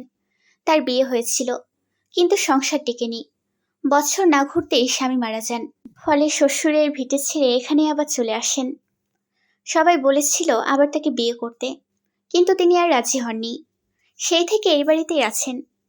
রাস্তায় যানজট দেখে ভেবেছিলাম ফ্লাইট মিস হবে, কিন্তু আল্লাহ সুবহানাহু ওয়া তাআলার মেহেরবানিতে ঠিক সময়ে পৌঁছতে পেরেছি। প্লেনে বসার পর আমার সমস্ত শরীর বিস্ময়ের ঘোরে ডুব দিয়েছিল, কারণ আমি যে জীবনের প্রথম প্লেনে চড়েছি, এত কাছ থেকে প্লেন দেখেছি। ছোটবেলায় মাথার ওপর দিয়ে প্লেন যাওয়ার শব্দ পেলেই পিটপিট চোখে রৌদ্রস্নাত আকাশের দিকে তাকিয়ে থাকতাম। কৌতূহল আর পাওয়ার আশঙ্কায় ছটফট করতাম। আজ এত বছর পর সেই স্বপ্ন পূরণ হয়েছে, আলহামদুলিল্লাহ। বউ গো, বউ, খালি প্লেন দেখলেই হবে? জানালা দিয়ে বাইরে তাকিয়েছিলাম। নিচু স্বরে করা প্রশ্নটা কানে ভেসে আসতেই ফিরে তাকালাম। তিনি ফিসফিস করে বললেও আমি স্বাভাবিক স্বরে জানতে চাইলাম, তাহলে কি করব? আল্লাহর বান্দা আর তোমার একমাত্র জামাইকে দেখবে, তোমার 2খানা হাত দিয়ে তার হাত ধরবে, মেহগনি কণ্ঠে তাকে ভালোবাসার কথা বলবে। হঠাৎ করে তার কি হলো বুঝতে পারছি না। এমন সব কথা কেন বলছে? আমি তাকে থামিয়ে দিলাম। জিজ্ঞেস করলাম, আপনার কি শরীর খারাপ? কিঞ্চিত অবাক হলেন। শরীর খারাপ হবে কেন? তাহলে আজব কথাবার্তার ঝুলি খুলে বসেছেন কেন? মেহগনি কণ্ঠ মানে কি? মেহগনি গাছ বা কাঠ হয়। উপমা যখন দিতে শেখেননি তো দিতে আসছেন কেন? একটু রাগ ভেসে উঠল আমার কথায়, কিন্তু তিনি পাত্তা দিলেন না। বললেন, এখানে কিন্তু আমি ছাড়া তোমার আপন কেউ নেই। তো? তো একটু পরেই বুঝতে পারবে। তো না থ। তাচ্ছিল্যের সুরে তিনি এসব বলে সিট বেল্ট বাঁধতে লাগলেন। আমি এদিকে তার কথার আগামাতে কিছু বুঝলাম না। কিছুক্ষণ অকারণে তার দিকে তাকিয়ে থেকে নিজেও সিট বেল্ট বেঁধে নিলাম। পিচ ঢালা পথে বাস ট্রাকের মতো প্লেন চলতে শুরু করেছে, খুব আস্তে ধীরে। একেবারে তাকে আর চোখে দেখে আমি জানালার বাইরে তাকালাম। মুগ্ধ হয়ে গেলাম আল্লাহ সুবহানাহু ওয়া তাআলার তৈরি সৃষ্টি দেখে। শুকরিয়া আদায় করতে করতে যখন খুশি মনে এটা সেটা ভাবছিলাম, আচমকা প্লেনের গতি বেড়ে গেল। খুব জোরে পেছঢলা পথ বেয়ে যখন প্লেন আকাশমুখী হলো, তখন গতিবেগে আমি পেছনের দিকে হেলে পড়লাম। প্লেন পেছনের দিকে বাঁকা হয়ে আছে। ভয়ে সমস্ত শরীর আমার অসাড় হয়ে গেছে। নিকাব পরা সত্ত্বেও মুখে 2 হাত গুজে চাপা চিৎকার দিয়ে উঠলাম। কয়েক সেকেন্ড এরকম চলার পর প্লেন সোজা হলো ঠিকই, কিন্তু মনে হলো নিচে পড়ে যাচ্ছে। আমি আর পারলাম না। তার বুকে মুখ গুজে মোজা পরা হাতে শুভ্র পাঞ্জাবি খামচে বাচ্চাদের মতো বায়না করলাম, আল্লাহর ওয়াস্তে আমাকে নামিয়ে দিতে বলুন। আমি যাব না, যাব না আমি। আমার কাণ্ড দেখে তিনি হো হো করে হেসে উঠলেন। বললেন, বলেছিলাম না আমি ছাড়া তোমার এখানে আপন কেউ নেই। জানতাম তো এসব হবে। প্রায় কেঁদে দিব এমন গলায় আমি তাকে আকুতি জানালাম, আমি আর কখনো আপনার সাথে রাগারাগি করব না। প্লিজ আমাকে নামিয়ে দিতে বলুন। এসব সিলেট ফিলেট আমি যাব না, একদম যাব না। রাগারাগি করো, তাতে আমার সমস্যা নেই। কিন্তু যদি বলো যে আমার কথা শুনে চলবে, তাহলে কিছু একটা করতে পারি। আমি আগে পিছে কিছু না ভেবেই তার কথায় সায় দিয়ে বলে উঠলাম, শুনবো শুনবো, 100 বার শুনবো। আমার সম্মতি পেয়ে তিনি নিজের ডান হাতটা আমার পিঠ ঘুরিয়ে আমাকে আরো কাছে টেনে নিলেন। তার পাঞ্জাবি খামচে ধরা হাতের পিঠে বাম হাত দিয়ে মালিশ করতে লাগলেন। এদিকে আমি তো আয়তাল কুরসি পড়তে পড়তে মুখে ফেনা তুলে ফেলেছি, আর আল্লাহ সুবহানাহু ওয়া তাআলাকে বলছি, আর জীবনেও প্লেন নিয়ে আহ্লাদ করব না রব্বুল আলামিন। এবারের মতো আমাকে বিপদমুক্ত করুন। প্লেন যেন ধসে না পড়ে ইয়া রহিম। কতক্ষণ পরে তা জানা নেই। তিনি আমাকে ডাকলেন। মিষ্টি। কি জন্য ডাকলেন সেটা না শুনে আমি বলে উঠলাম, না, আমাকে ছাড়বেন না, খবরদার ছাড়বেন না, শক্ত করে ধরে রাখুন। হালকা হেসে তিনি ফিসফিস করে জিজ্ঞেস করলেন, একেবারে শক্ত করে ধরে রাখবো গো বউ। আল্লাহ সুবহানাহু ওয়া তাআলার মেহেরবানিতে অবশেষে হোটেল হিল টাউনে পৌঁছাতে পেরেছি। প্লেন থেকে নামার পরও আমার অস্বস্তি কাটেনি। আমি তাকে ধরে রেখেছিলাম, আর এই সুযোগে তিনি ফোরন কাটতে কিন্তু একদম ভোলেননি। রাগ হলেও তখন দেখাতে পারিনি, ভয়েই যে আমার জান বেরিয়ে যাচ্ছিল। এদিকে রুমে এসেই আমি বিছানায় গায়ে এলিয়ে দিয়েছি। এখন আমি রুমে একাই আছি। তিনি একটু বেরিয়েছে কোথাও, আর মায়ের সাথে কথাও বলবেন। দুঃসম্পর্কের বোন এলো কিনা তার খোঁজ নিতে। দুপুরে খাওয়া শেষ করতেই তিনি জিজ্ঞেস করলেন, বের হবে এখন? কোথায়? কোথায় আবার, চলো সিলেট ঘুরে দেখি। মাথা খারাপ? আমি প্রায় চেঁচিয়ে বললাম। তিনি জানতে চাইলেন, মাথা খারাপ হবে কেন? ঘুরতে এসে ঘুরবে না? সেসব কালকে দেখা যাবে। আজকে আমি হোটেল রুম থেকে কোথাও নড়ছি না। আমার মাথা এখনো ঘুরছে। প্লেনেও মানুষ চড়ে? দুপুরে খাবার তিনি কিনে এনেছিলেন। আমাদের হোটেলে গিয়ে খেতে হয়নি বলে আমি অনেক খুশি হয়েছিলাম, আলহামদুলিল্লাহ। কারণ আমার যে অবস্থা ছিল, এতে কোথাও বের হওয়া খুব মুশকিল। খাওয়া শেষে সেই শসার টুকরোগুলো পড়েছিল, তার থেকে এক পিস মুখে দিয়ে তিনি জিজ্ঞেস করলেন, তাহলে বাড়ি ফেরার সময় প্লেনে যাবে না? অন্য কিছুর ব্যবস্থা করতে হবে দেখছি। আমি জানতাম এসব হবে, তাই বুদ্ধি করে শুধু সিলেট আসার টিকিট কেটেছিলাম। তার কথায় অবাক হওয়ার গলায় বললাম, বাবা, আপনি দেখছি সব জানতা চাপা ফুল। তা জানতেন যখন এসব হবে, তাহলে সিলেট আসার টিকিটও কাটতে গেলেন কেন? বাস বা ট্রেনে আসতে পারলেন না? এবার একটু রাগ প্রকাশ পেয়ে গেল আমার। বসে রইলাম না আর বিছানায়। একটু চটপটে ভাব দেখিয়ে ওয়াশরুমের দিকে যেতে লাগলাম। অন্যদিকে তিনি হো হো করে হাসছেন। আজকে এত পরিমাণ হাসছে যেন তার নাকের কাছে কেউ লাফিং গ্যাস ধরে রেখেছে। ঘুম ভাঙলো আমার। চোখ মেলে তাকাতেই সবকিছু অচেনা লাগলো। অবস্থায় এদিক সেদিক তাকিয়ে তাকে দেখতে পেলাম। জায়নামাজে বসে তিনি আঙুলে তসবি পড়ছেন। চোখাচোখি হতেই খুব মিষ্টি করে হাসলেন। আমার মাথা এখন ঝিম মেরে আছে। তাই তার সুন্দর হাসির বিপরীতে আমি কিছুই করতে পারলাম না। কিছুক্ষণ তাকিয়ে থেকে ঘুম জড়ানো কণ্ঠে জিজ্ঞেস করলাম, এখন কি সকাল? না বউ, আসরের ওয়াক্ত চলে এখন, উঠে নামাজ পড়ে নাও। আমি শুনে ঘরটা দেখতে লাগলাম। আস্তে আস্তে হুঁশ ফিরল। আমি সিলেটে আছি। এত বয়স হবার পর এই স্বভাব যে কেন বদল হয় না তা বুঝতে পারি না। আমাকে ডাকলেন না কেন? একটু সময় নিয়ে আমি তাকে জিজ্ঞেস করলাম। অভিমান করার মতো প্রশ্ন হলেও প্রশ্নে অভিমান নয়, ঘুম ফুটে উঠল। তুমি ক্লান্ত ছিলে, হঠাৎ ঘুমিয়ে পড়লে কখন আমি টেরও পাইনি। তোমার উপর দিয়ে অনেক ধকল গেছে, তাই আর ডাকিনি। আমাকে ফেলে নামাজ পড়ে নিলেন? জবাব দিলেন না। মৃদু হেসে উঠে এলেন। আমার পাশে বসে পবিত্র এক ভালোবাসা লেপ্টে দিলেন আমার কপালে। এরপর জিজ্ঞেস করলেন, একসাথে নামাজ পড়া মিস করলে বলে অভিমান হচ্ছে নাকি এটার জন্য? তার এমন প্রশ্ন শুনে ঘুম জড়ানো মুখে আমার লজ্জার মেঘ জমল গাঢ় হয়ে। চোখ বুজিয়ে দিলাম। হুটহাট আমাকে অপদস্থ করা এই মানুষটার দিকে এখন তাকিয়ে থাকা আর কোনোভাবেই সম্ভব না।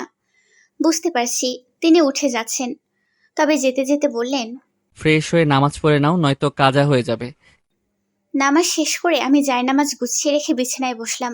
প্রায় সাথে সাথেই তিনি আমার মুখখানা দেখে জিজ্ঞেস করলেন, কিছু বলবে মিষ্টি? মুখে না বলে আমি মাথা নাড়িয়ে না জানাতেই তিনি আধশোয়া থেকে সোজা হয়ে বসলেন। জানতে চাইলেন, কি ব্যাপার, তোমার কি মন খারাপ? এমন লাগছে কেন? না, মন খারাপ হয়নি। তাহলে এমন লাগছে কেন? আপনি আমাকে বিয়ে করলেন কেন বা কিভাবে করলেন তা নিয়ে কিন্তু কোনো কিছুই বলেননি। আমি জিজ্ঞেস করার পর বারবার এড়িয়ে গেছেন। আমার কথা শুনে তিনি 2 থেকে 3 মিনিট ঝিমিয়ে বসে রইলেন। এরপর মুখের ভঙ্গিমায় সারল্য মিশিয়ে জিজ্ঞেস করলেন, এগুলো জানতেই হবে? জি। আমি ছোট্ট করে জবাব দিয়ে তার দিকে তাকিয়ে রইলাম। তিনি ছোট্ট নিঃশ্বাস ফেলে প্রশ্ন করলেন, প্রথম যেদিন আমরা মুখোমুখি বসেছিলাম সেদিন আমাদের চোখাচোখি হয়েছিল, এটা তোমার মনে আছে? হ্যাঁ, আমি সেই দিনই প্রথম আপনাকে দেখেছিলাম। তিনি আমার কথায় সহমত পোষণ হিসাবে বললেন। আমিও। একটু থামলেন।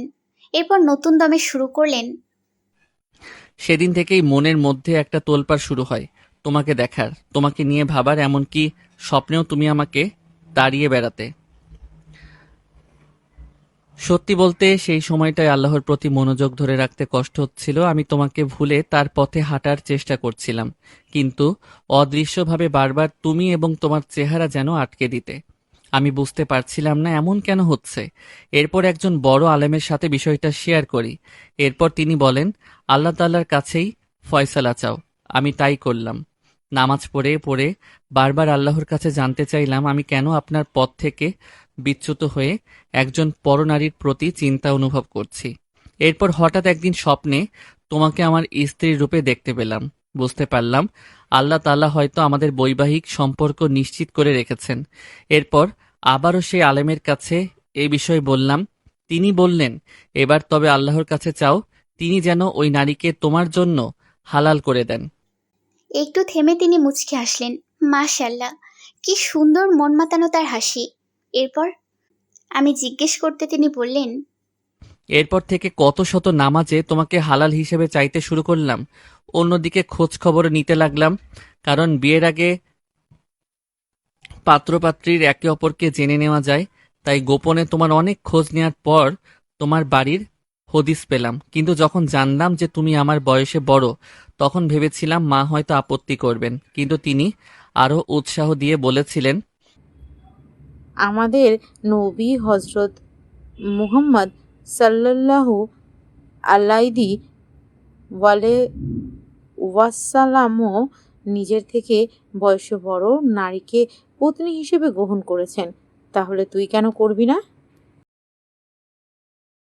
আর কোনো বাধা আল্লাহ তাআলা রাখেননি।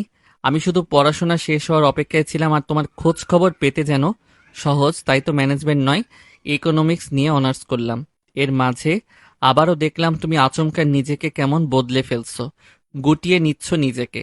আড়াল করলে পর্দা নামক আল্লাহ তাআলার দেওয়া এক পবিত্র নিয়মে। আলহামদুলিল্লাহ, এটা দেখে আরো নিশ্চিত হয়েছিলাম তুমি আমার জন্য হালাল হচ্ছ আল্লাহ তাআলার ইশারায়। আমার খুশি যদি সেদিন দেখতে মিষ্টি। এসব না হয় বুঝলাম, কিন্তু আমার আব্বু আম্মু এই বিয়ে নিয়ে আমাকে বলতে দিলেন না। থামিয়ে নিজেই শুরু করলেন, সত্যি বলতে বিয়ের প্রস্তাব পাঠানোর পর একটু বেগ পেতে হয়েছিল। বিশেষ করে শাশুড়ি মায়ের আপত্তি ছিল যে পাত্রের বয়স কম পাত্রীর তুলনায়। তার এমন কথায় আমি চমকে উঠলাম। সে কি, আম্মুর আপত্তি ছিল? কিন্তু আম্মুকেই তো দেখলাম এই বিয়ে নিয়ে সবচেয়ে বেশি আগ্রহী। তিনি হাসলেন, রহস্যভরা যেন সেই হাসি। বললেন, তোমার চাচি আমার দুঃসম্পর্কের খালা হন, এটা অবশ্য আমাদের জানা ছিল না। তোমার চাচা চাচির আমাদের এই বিয়ে হওয়ার পিছনে অনেক অবদান আছে। মূলত তাদের পরামর্শ অনুযায়ী আমরা এগিয়েছিলাম। এরপর তোমার চাচি মানে আমার খালা গিয়ে শাশুড়ি মাকে কী সব বুঝিয়েছেন। এরপর আর আপত্তির বিষয় আসেনি। কিন্তু মিষ্টি, হাসি খুশি মুখে হঠাৎ নীরবতা নেমে এলো। তিনি ডাকলেন বটে, কিন্তু আমি জবাব দিলাম না। কেমন এক মোহে বিভোর হয়ে শুধু তাকিয়ে রইলাম। তার চোখজোড়া নামানো ছিল। এখন সেই চোখজোড়া তুলে তিনি আবার বলতে শুরু করলেন, তোমাকে হালালভাবে আমার করে পাওয়াটা সহজ ছিল না বটে, কিন্তু আমি তোমাকে পেতে কোনরূপ ছল করিনি মিষ্টি। সবকিছু ঠিকঠাক হওয়ার পর আমি বারবার করে বলেছিলাম আমার ছবি যেন তোমাকে দেখানো হয়, কারণ তোমারও তো একটা পছন্দ অপছন্দ করার স্বাধীনতা আছে। কিন্তু তুমি তো ছবি দেখলে না। এরপর আর কি, না দেখে আর না জেনেই আমার সাথে পবিত্র বন্ধনে জড়িয়ে গেলে। কথা শেষ করে তিনি হাসলেন, কিন্তু এই হাসিতে কষ্টের একটা ছাপ দেখতে পেলাম। কি জানি কি হলো আমার। অজানা ঘরে এবার আমি তার ডান হাত পরম যত্নে আগলে নিয়ে জিজ্ঞেস করলাম, এত কিছু করলেন? আমার চোখে মুখে যতটা না বিস্ময় ফুটেছে তার চেয়ে অধিক দুষ্ট হাসিতে এক নিমিষে মত্ত হলেন তিনি। ঘোরের জন্য কিছুই ঠাউর করতে না পেরে প্রশ্ন করলাম, হাসছেন কেন? মুখে তেমনই দুষ্ট হাসি জিতিয়ে রেখে তিনি পাল্টা প্রশ্ন করলেন, হাত না ধরে কি কথা বলতে পারো না? এ কথা শোনার পর আমি এক ঝটকায় তার হাত ছেড়ে দিলাম। প্রায় সাথে সাথে মুখ ফিরিয়ে নিলাম। আমার সমস্ত গায়ে এখন বেড়ে ওঠা লজ্জা এবং রাগ দৌড় প্রতিযোগিতা করছে, যেখানে রাগের জয় হলো আর আমার মুখবয়বে তীব্র রাগ ভেসে উঠল। এসব তিনি ভালোই বুঝতে পারছেন। সেজন্য তো সমস্ত মন প্রাণ উজাড় করে হাসছেন আর সুযোগের সদ্ব্যবহার করছেন। এখানে বসে থাকতে অসহ্য লাগছে, কিন্তু চট করে তো উঠেও যাওয়া যায় না। আমি চুপচাপ বসে রইলাম। একটু আগেও কষ্টের ছায়া দেখলাম যার চোখে মুখে, এখন সে আমায় অপদস্থ করছে লাগাম ছাড়া হয়ে। একটু সময় নীরবে পেরিয়ে গেল। তিনি হাসি থামিয়ে যখন আমার হাত ধরতে প্রস্তুত হচ্ছেন, তখন আমি নিজেই হাত পেছনে নিয়ে রাগি চোখে তাকালাম। জানতে চাইলাম, মতলব কি? কিছুই না। দায়সারা জবাব তার। তাহলে হাতের নড়াচড়া বন্ধ করুন। সুযোগ পেলে যে ছাড় দেয় না, তার আর আমার হাত ধরতে হবে না। তিনি হেসে উঠলেন। মানুষটা এত হাসতে পারে? বললেন, বউ গো বউ, এমন বাচ্চামিতে মাতলে কেন? একটু না হয় খোঁচা মেরেছি তাই বলে এত বড় শাস্তি? বাঁচবো না বউ, তোমার হাত ধরতে না মানলে নির্ঘাত মারা পড়ব। আল্লাহ রাব্বুল আলামিন যে আমার হৃদয় শীতল করার ক্ষমতা তোমার দুখানা হাত দিয়ে রেখেছেন, বুঝলে? এত বুঝে আমার কাজ নেই। মুখ ঝামটা মেরে আমি হনহন করে বারান্দায় চলে এলাম। কত বছর পর জানি না, তবে এমন বাচ্চামিতে মত্ত হতে ভালো লাগলো। বারান্দায় দাঁড়াতেই চাপা লজ্জায় হেসে উঠলাম। বিড়বিড় করলাম, ইস, এমন বাচ্চামি কেউ করে? মিষ্টি, রাগ করলে বউ? বারান্দায় দাঁড়িয়ে খুব সুন্দর দৃশ্য দেখা যায়। আমি তা দেখতেই ব্যস্ত ছিলাম, তাই বারান্দায় তার আগমন টের পাইনি বিধায় কিঞ্চিত চমকে উঠে তাকালাম। তিনি আমার পাশে দাঁড়িয়ে আবার জিজ্ঞেস করলেন, ভয় পেলে নাকি বউ? মেকি রাগের স্বরে আমি প্রতিবাদ করলাম, এত বউ বউ করবেন না। কেন? বউকে বউ বলবো না তো কি বলবো? দেনমোহর কিন্তু এখনো বাকি আছে, এটা ভুলে যাবেন না। একটু কর্তৃত্ব ফুটিয়ে আমি বললাম। তিনিও সায় দিলেন। তাই তো, একদম ভুলে গেছি। দেনমোহর নিয়ে এখন আলোচনা করাই শেষ হয়নি। জি, সেই জন্যই বলছি, এত বউ বউ করবেন না। আগে দেনমোহর পরিশোধ করুন, এরপর ভেবে দেখব। বেশ ভাব নিয়ে কথাগুলো বললেও ভেতরে ভেতরে ভীষণ হাসি পাচ্ছে আমার। তাই নাকি? বউ বউ বউ? কি আজব মানুষ, মানা করার পর আরো বেশি করে ডাকছে। আমি অবাক চোখে তাকালাম তার দিকে। তিনি আমার কপালে চুমু টোকা দিয়ে বললেন, না, চমকে এখন বলো তো, দেনমোহর পরিশোধ করে ফেলি ইনশাল্লাহ, এটা ঝুলিয়ে রাখা ঠিক না। যা বলবো তাই দিবেন? ইনশাল্লাহ তাই দিব। বলো তুমি। তার কথা শুনে মনটা কেমন করে উঠল। একটু কাতর গলায় তাই আবার জিজ্ঞেস করলাম, যাওয়ার পর আবার আপত্তি করবেন না তো? আলতো হাতে আমাকে তার মুখোমুখি দাঁড় করালেন। আমার চিবুক তুলে নরম গলায় বললেন, যাকে ইহকালে আর পরকালে পাওয়ার জন্য অবিরাম আল্লাহ তাআলার কাছে চেয়ে চেয়ে মরছি, আমি তার চাওয়াতে আপত্তি করতে পারি বউ? বলো তোমার কি চাই? আমি তো বলছি তুমি যা চাইবে আমি ইনশাল্লাহ তাই দিব। খুশিতে আমার হৃদয় থই থই করে উঠল। আমি এমন খুশিতে কবে সিক্ত হয়েছিলাম আমার জানা নেই। তবে আল্লাহ সুবহানাল্লাহু ওয়া তাআলার কাছে মনে মনে শুকরিয়া আদায় করে ডান দিকে ঘাড় ঘুরিয়ে তাকালাম। দেখলাম গাছের ভিড়ে এক টুকরো আলো দেখা যাচ্ছে। সেদিকে হাত বাড়িয়ে আমি তাকে বললাম, আমি দেনমোহর হিসেবে বিকেলের শেষ আলো চাই। এবার তার দিকে ফিরে জানতে চাইলাম, দেবে না মায় বিকেলের শেষ আলো?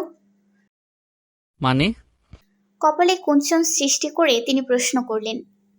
আমি ধীর গলায় জবাব দিলাম, জান্নাতে আপনার পাশে দাঁড়িয়ে আমি রোজ রোজ বিকেলের শেষ আলো দেখতে চাই। ইহকাল আর পরকালে আপনার মাঝে আবদ্ধ থাকতে চাই। দিনে অন্তত এক ওয়াক্ত নামাজ হলেও আপনার সাথে পড়তে চাই। আপনার বুকে মাথা রেখে মৃত্যুকে আলিঙ্গন করতে চাই। মানে তার মানে তুমি আমাকে স্বামী হিসেবে মেনে নিয়েছো? খুশিতে আত্মহারা হয়ে তিনি আমাকে এক প্রকার ঝাঁকি দিয়ে জিজ্ঞেস করলেন। এদিকে মুখ ফুটে এসব বলতে পেরে লজ্জায় আমার চোখ বুজে আসছে, আর ঠোঁটে ভাসছে লাজুক হাসি। বউ, এই বউ, বলো না আমি তোমার স্বামী কিনা। একবার মুখ ফুটে বলো। আর কখন মেনে নিলে? তুমি তো বাসর করে বললে যে সংসার করবে না, তাহলে এখন এসব? মানুষটা কেমন পাগলাটে আচরণ করছে, একবার ব্যাকুল হচ্ছে তো আরেকবার বাচ্চাদের মতো ছটফট করছে। হালকা হেসে আমি বললাম, বাসর ঘরে আপনাকে দেখে চমকেছিলাম, এটা সত্যি। তবে এরপর আমার সব কথাবার্তা আর আচরণ ছিল স্বেচ্ছায় সাজানো। আসল কথা তো হলো, যেদিন আপনাকে প্রথম দেখেছিলাম সেদিনই মনে মনে আল্লাহর কাছে চেয়েছিলাম আপনার মতো একজন মানুষই যেন আমার স্বামী হন। কিন্তু ঘুণাক্ষরেও টের পাইনি যে আপনি আমার স্বামী হয়ে বসবেন। তুমি কি এসব সত্যিই বলছো মিষ্টি? জি, সত্যিই বলছি। আর আপনি হজরত মুহাম্মদ সাল্লাল্লাহু আলাইহি ওয়াসাল্লামের বিয়ের বিষয়টা টেনে আমাকে বারবার বোঝাতেন না যে নিজের থেকে ছোট পাত্রকে বিয়ে করা যায়? তিনি মুখে কিছু না বলে হ্যাঁ বোধক মাথা নাড়ালেন। আমি মৃদু হেসে বললাম, তার উম্মত হিসাবে এটা কি আমার অজানা বলুন? বরং যবে থেকে জেনেছি তবে থেকে তো। থেমে গেলাম, লজ্জায় গলা ধরে আসছে আমার। কিন্তু তিনি জিজ্ঞেস করলেন, তবে থেকে কি? বলো মিষ্টি, আজকে আর চুপ করে থেকো না। নিজেকে সামলে নিলাম, কিন্তু দৃষ্টি নতই রইল। বললাম, তবে থেকে নিজের চেয়ে বয়সে ছোট জামাই পাওয়ার লোভকে নিজের অন্তরে ঠাঁই দিয়েছি। খুশিতে তৃপ্ত মানুষটা দুই হাতে আমার মুখ তুলে তৃষ্ণার্ত পাখির ন্যায় আর্জি জানালো। এই মিষ্টি, তাহলে একবার বলো না, আমি নিজের কানকে শুনিয়ে তপ্ত হৃদয়কে শীতল করি যে আমি তোমার স্বামী। আর কোনো আপত্তি নয়। আমি তার দুই হাত চেপে ধরে বলতে লাগলাম, আল্লাহ সুবহানাল্লাহু তাআলাকে মনের মধ্যে রেখে বিকেলের শেষ আলো দৃষ্টি সীমানায় ছড়িয়ে আমি মিষ্টি আজ আপনাকে বলছি জনাব, আপনিই হলেন আমার একমাত্র জুনিয়র স্বামী। ইহকাল আর পরকালে আমার একমাত্র সঙ্গী ইনশাল্লাহ। কথাটুকু বলার সময় কেন জানি আপনা থেকে আমার চোখ বুজে গেল। তাই তার উচ্ছ্বাস আমার আর দেখা হলো না। তবে পরম আকাঙ্ক্ষিত ব্যক্তি যখন আমাকে আলিঙ্গন করলেন এবং বললেন, তোমায় ভালোবেসে বউ, এই আকাশ তোমায় অনেক ভালোবাসা। আল্লাহ তাআলা আমাদের এই বন্ধন পরকালে অটুট রাখবেন, তুমি দেখে নিও। তখন তৃপ্ত চিত্তে আমি অস্ফুট স্বরে কেবল একটা শব্দই উচ্চারণ করলাম, ইনশাল্লাহ। আর মনে মনে আল্লাহ সুবহানাল্লাহু তাআলাকে জানালাম, আলহামদুলিল্লাহ।